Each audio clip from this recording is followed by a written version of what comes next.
me? Do you remember me? Do you remember me? Do you remember my son?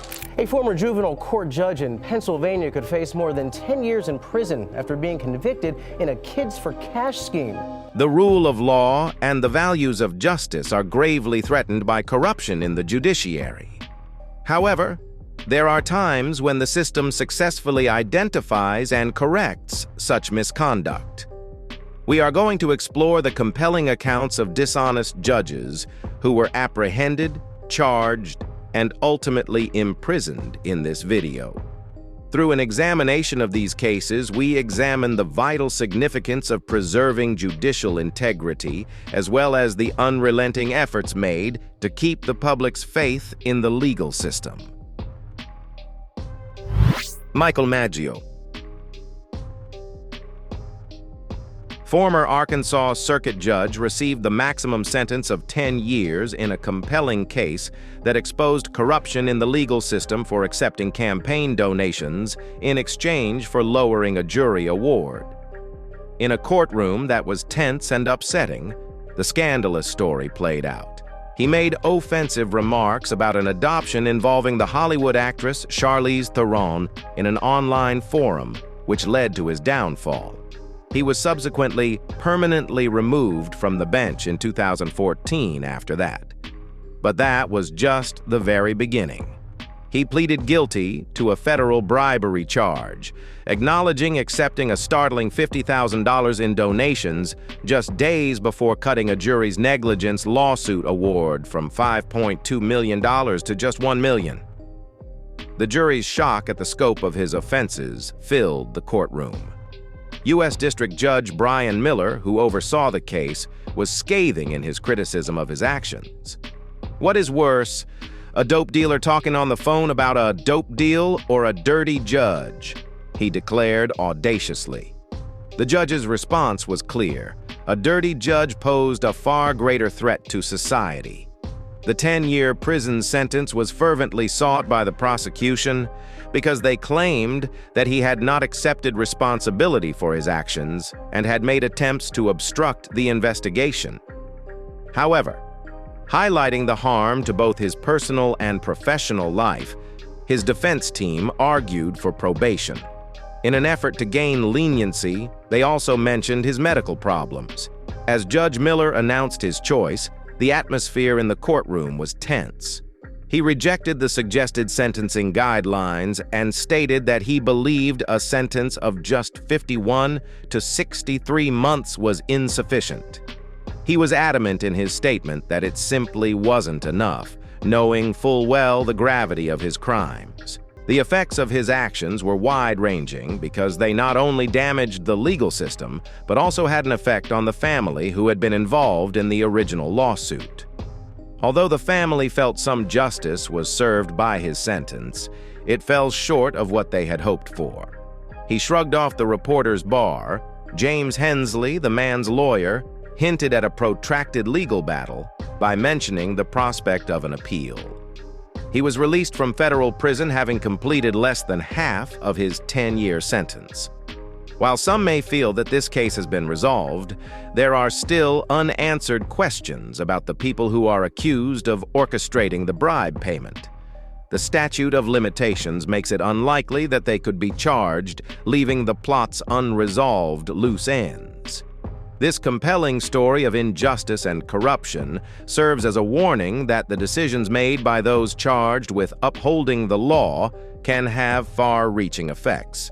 The case is still captivating the nation and highlighting how vulnerable the justice system is and how crucial it is to preserve its integrity. Thomas J. Spargo. He is one of the convicted judges, a once-respected justice on the California Supreme Court, now faces a 27-month sentence in federal prison due to his immoral activities. Despite his high-profile career, his attempts at extortion and bribery led to his downfall. Even a former Supreme Court justice could not escape the swift hand of justice, as Judge Gary Sharp unequivocally condemned his reprehensible actions. His courtroom theatrics abruptly ended when he was held accountable for his misdeeds. Attempts to evade justice, including questionable strategies to save legal fees, only strengthened the mounting evidence against him. While his family felt the impact of the verdict, a fine was not imposed. Nevertheless, the U.S. Justice Department recognized the gravity of the case. Senior trial attorney Richard Pilger emphasized the importance of opposing extortion in all its forms, given its corrosive effect on the government. His conviction and subsequent disbarment underscore the Justice Department's commitment to eradicating corruption at every level. His story serves as a stark reminder of the connection between honesty and public service. Despite tarnishing his legacy, his case stands as a warning to other public officials contemplating a similar corrupt path. In the end, justice prevailed, reaffirming the resilience of the American legal system. This chapter in his life serves as a cautionary tale, reminding us that the pursuit of truth and fairness will always triumph over deceit and corruption. In the aftermath of a gripping courtroom battle, Judge Sharp's ruling resonates, sending a powerful message that reverberates for years. It stands as a stern deterrent, cautioning anyone tempted by the allure of corruption. Another tale emerged from the heart of the legal labyrinth, a narrative where morality should have prevailed, but corruption held sway. Operation Greylord.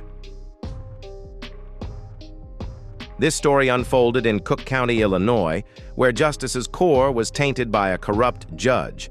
A monumental effort orchestrated by a fearless alliance comprising the FBI, IRS Criminal Investigation Division, U.S. Postal Inspection Service, Vigilant Chicago Police Department, Internal Affairs Division, and Resolute Illinois State Police led the charge against this menace. Picture the audacious undercover phase, where courageous souls risked life and career infiltrating the corrupt judge's world. Among them was Cook County Judge Thaddeus Kowalski, who valiantly aided the forces of righteousness despite the peril. Unbeknownst to the corrupt judge, his every move was under scrutiny. His malevolent dance continued, blissfully ignorant of the trap closing around him. The courtroom, once his realm of deceit, became the stage for his downfall. Each revelation, each piece of evidence, hammered another nail in the coffin of his corrupt empire. Listening devices, strategically placed, captured his whispered conspiracies, laying bare the depths of his avarice. The staged court cases, orchestrated to expose his vile intentions, became the harbingers of his demise. Eventually, stripped of his robes and exposed for the world to see, he stood before the unyielding judgment of the law. The gavel fell, sealing his fate. A life behind bars awaited him, a just punishment for his ruined life and the trust he had betrayed. It stands as a saga of relentless pursuit and unwavering determination, a testament to the triumph of justice over corruption. Once a symbol of authority, the corrupt judge had met his match in these brave guardians of truth. His downfall echoes through the corridors of power, a stark warning that in the face of justice, even the mightiest cannot escape the long arm of the law. William Allen Wigginton. He was a former chief magistrate judge from Pickens County in Atlanta, Georgia, sentenced to life in prison after being found guilty of a startling 44 crimes and 5 misdemeanors. A shameful chapter in Atlanta's legal history came to an end as Attorney General Chris Carr claimed victory. His spiral into notoriety started when a nearby nonprofit voiced concerns about their donations being diverted into his accounts. Following a thorough investigation by the Georgia Bureau of Investigation and the Pickens County Sheriff's Office, the community was startled to learn of a web of deceit. The atrocities of Wigginton revealed a very rotten core. The once respected judge blatantly abused his position, stealing money from the government and fabricating paperwork. He purchased pricey personal items on credit cards that were supplied by the county, such as opulent hotel stays and cutting-edge technology. He even stole money intended to purchase a suit for a young person from a less fortunate background. His daring had no limitations. Chris Carr, the Attorney General, complimented law enforcement's unrelenting dedication for making sure his dishonest behavior wasn't overlooked. "Justice is served today," Carr said. "In order to bring this dishonest judge to justice, we applaud the tenacious efforts of our prosecution division, the Georgia Bureau of Investigation, and the Pickens County Sheriff's Office." Shocking disclosures emerged throughout the courtroom drama.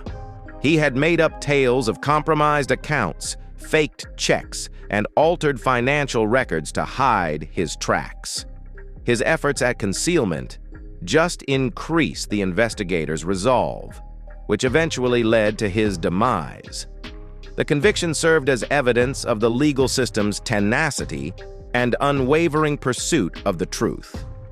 Today, the city of Atlanta is united in recognizing the victory of integrity against corruption. No one is above the law, and the gavel's impact was audible both within the courtroom and across the city. Thomas J. Maloney. The last one on our list was a judge who formerly resided in Cook County, Illinois. The legacy of this judge was anything but honorable. He easily meets the criteria to be considered one of the worst judges in history, according to the website Judiciary Report. He had experience as a boxer and a lawyer with ties to organized crime prior to taking the bench. He even worked in the same office as a particularly powerful and shady person. He facilitated a payment to a judge in 1977 who subsequently exonerated a murder suspect by the name of Harry Ailman, which was a particularly shady incident. The Illinois Supreme Court appointed him to the bench in 1977. He didn't take long to develop a reputation among lawyers and the criminal underworld as a judge who could be bought. Through middlemen known as bagmen, conciliation and bribes were set up. His bagman was initially Lucius Robinson, his bailiff. But when the FBI began looking into the case, Robert McGee, a fellow attorney and friend, took over. He portrayed himself as tough in public despite his corrupt activities. He had a reputation for handing down severe sentences and berating gang members in court. It's interesting that he sat next to a picture of Chief Justice John Marshall, perhaps trying to hide his true self. When the FBI began Operation Greylord in 1981, his true colors were, however, exposed. He was one of the main targets of the operation, which sought to expose corruption within the Cook County judiciary. His eventual indictment in 1991 shocked the residents of Cook County and was the result of the investigation. He made an effort to defend himself by asserting that it was his associates who were running the rainmaking scam, where bribes never made it to him during the trial. His financial records, however, indicated otherwise. They showed that, in order to cover up his extravagant spending, he had obtained cash from unidentified sources and purchased numerous money orders. A jury convicted him on all counts in April 1993. In addition to arranging murder cases, he was found guilty of collecting bribes.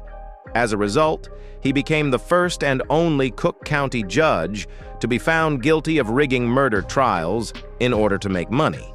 The era of corruption under him has finally ended. His conviction had a big effect on the legal system. Cases involving members of the infamous El Rucan gang were reopened in a number of instances. In that chapter of Cook County's past, justice was twisted for private advantage. His name will ultimately always be connected to deceit and corruption. He is a sobering reminder that even those charged with protecting justice are susceptible to greed and dishonesty. The account of his collapse serves as a sobering lesson, reminding us of the value of honesty and the ongoing need to combat corruption in the search for real justice.